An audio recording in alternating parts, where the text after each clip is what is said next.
Now, any of you who have been to Wye House, and many of you have, will notice as you approach the front door, there's a sundial. And in the garden, there's a bell. And there now you can see are not decorative. They have to be there in a garden. And they have to be there in a garden because it's a landscape, it's a medicinal area, it's a human area, and it is, in a general sense, a clock. It's a way to tell the time, but because you can't actually make a clock, there has to be a sundial and a way to chime the hours, which is why those two things are central to any big garden, plantation, or any estate garden. The theory, however, holds now. Even without the formation of a clock, flowers could still be used and are to mark the time of day. Darwin continued to make a whole series of observations about this, attempting to fit the intuitive sense of timekeeping provided by nature into the segmented order of clocks. On a plantation, the agricultural fields and the gardens kept time just as much as clocks do in any house, particularly in a great house.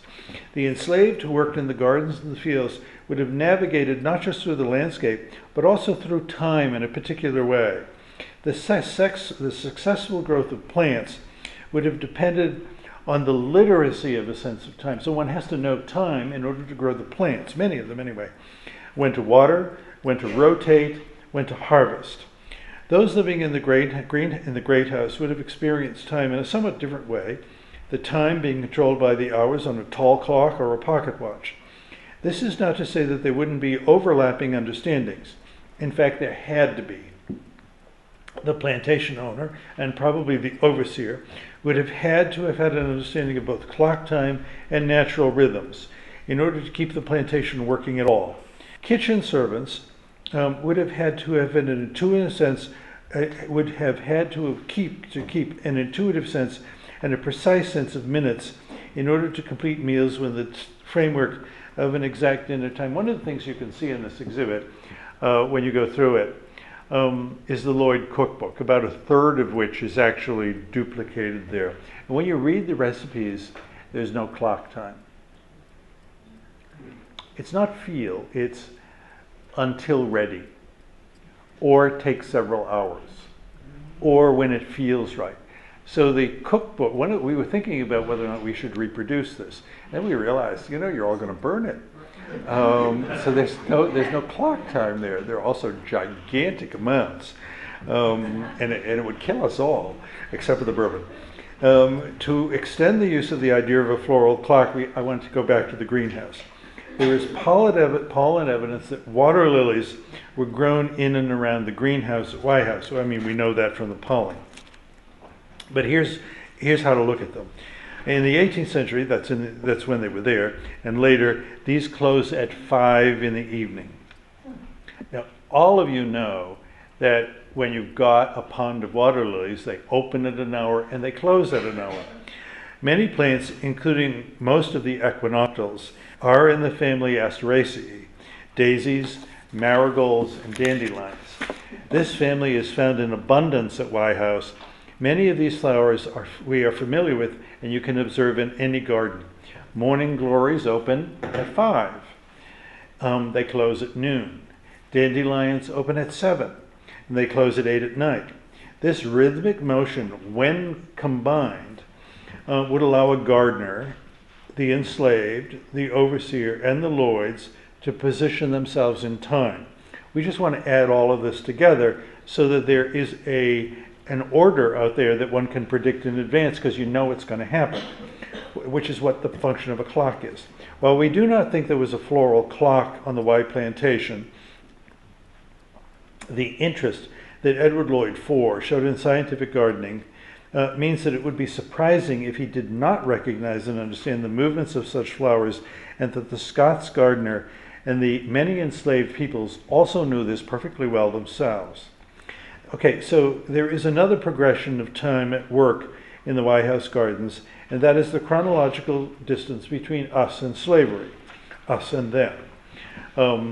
At times this distance seems very great. It does in fact seem very removed, and at other times it feels close. And I want to bring it close in a good way, not in a bad way. It is an easy way, not in an uneasy way. Time and our perception of time play a role in how we are able to examine the past. This exhibit, the exhibit out there, we focus on joint heritage, on what African Americans and people of European descent on the plantation built. Two groups of people occupied the same space, the same time, inhabiting different but overlapping worlds, conceptual worlds, worlds of power as well. In the garden and in the landscape, we can see how these worlds merged and the powerful outcome of their creation. And we do this a lot in the exhibit with regard to food. In one world, that's not what, however, what this essay is about. In one world, it is easy to see people of African descent using native analgesics, which are called cure-alls. You can go to the grocery store and do this. There's nothing special about that. We are prepared for it. It is easy enough to guess that some of this knowledge comes from contact, and I know if I don't say so, people are going to ask, didn't they learn it from Native Americans? Well, of course they did. There is a very well-known Native American pharmacopoeia. And I learned a month ago, while reading some essays on Irish magic, that the Irish national government, in other words, Ireland, made a national directory of Irish magic resident in plants. So cures, home cures, magical cures, they now have an entire pharmacopoeia of it. Now, we haven't done that. We've done many other wonderful things, but we haven't done that.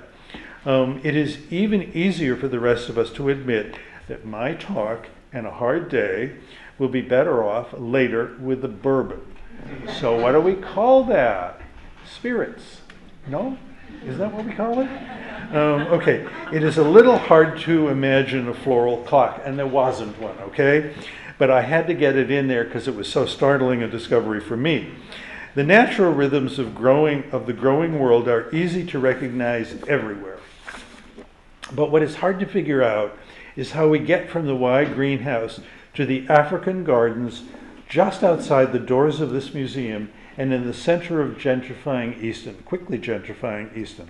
How do we do that? By imagining them to be the homes of spirits that are called into present action by the plants themselves, that is to say by their colors, then their water needs, how much water they use and give, and by their actual shapes. So for example, in these gardens, one of the ways you can, at least after hearing this lecture, and you already do it anyway, you say, oh my goodness, what's that tire there for? You know, the rubber tire, painted white, okay, with edges that are cut so that they look serrated. Well, what's that all about? Well, that's an African American garden. I'm not sure what the function of the tire is. It could be the cosmogram. Okay, these gardens have pinwheels in them. Okay, those are not pinwheels. Okay, then there's the big green leaves, and then there are the big red tassels, and then there are the triangular shapes in the trellises, which are really a set of diamonds and openings or loops. And then there are the statues of the Virgin Mary. And here's what I want to say about that. Okay, so 10% of you will go to Mass at Saints Peter and Paul, and there'll be the Virgin Mary there in a niche.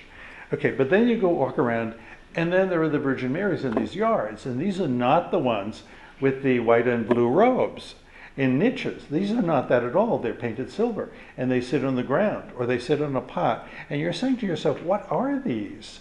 Well, this is an example of double consciousness from W.E.B. Du Bois. This is, of course I'm a Christian.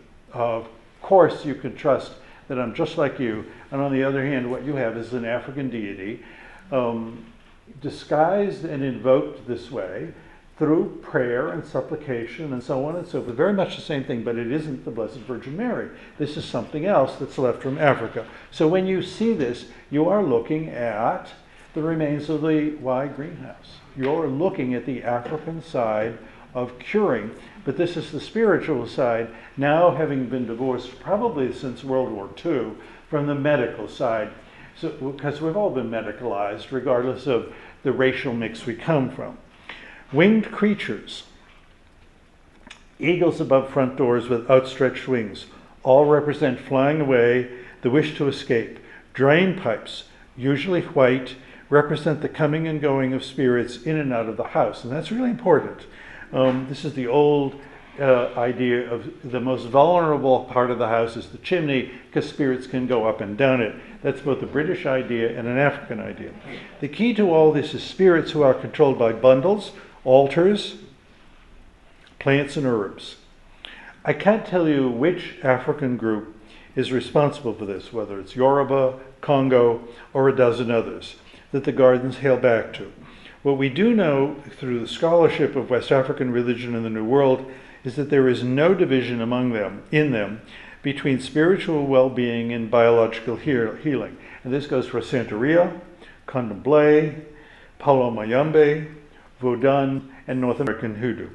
This is where we get back to the herbs in the greenhouse. They, like African American gardens, lifted feelings, lowered fevers, controlled anxiety, and then let the body heal itself. They may not have done the healing. They allowed the body to heal by dealing with symptoms. But there's nothing wrong with saying a symptom, you know, they're real. So we went on to the greenhouse. So what went on with the greenhouse's plants and with these African gardens is the same. So the greenhouse's plants, that is to say this whole pharmacopoeia that I mentioned, and African American gardens today and through the 19th century was probably the same. It is only the greenhouse's Palladian form that prevents us from seeing that our forebears' world is one because of the European world, because the European world of healing joined with magic lost its power, was medicalized, in other words, late in the 18th century. So that's interesting, you know, that's when the University of Maryland was actually founded in Baltimore, this business of medicalizing and taking the magic away. I was really thrilled to know that a couple of years ago. So what we see is that in the late 18th century, Europeans divorced psychological states from curing, but Africans did not. That didn't happen until less than a century ago. But ultimately both groups did. The greenhouse was finally divorced from healing by the middle of the 19th century, when it became an orangery. It changed its name. And that isn't an accident, I don't think. That's a hypothesis that when its function changed, its name changed. Nobody's really figured that out, and I don't know that I have either. But it's worth knowing. The African American gardens in Easton are all about spirits. Beth and I suspect that. We don't think that they're about healing anymore, but we don't know. But of course one could ask. And that's of course what one has to do. So they may not be about healing anymore.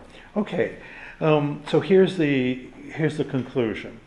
What we want to see is two plant healing traditions joined for a while, the 18th century, probably separated by around 1850. We are not interested in reconnecting them. That's not our purpose here. We want to describe their reciprocity, how they were created, who created them, and what was created. Was anything actually domesticated, which is a very big deal. How did this happen in slavery? So that's why I'm saying, well, slavery is what it is, and we all know that. It's something else too. And when these traditions were one for both Europeans and for Africans and people who were African American. So what we are doing here is creating a different kind of history for Talbot County. Thank you.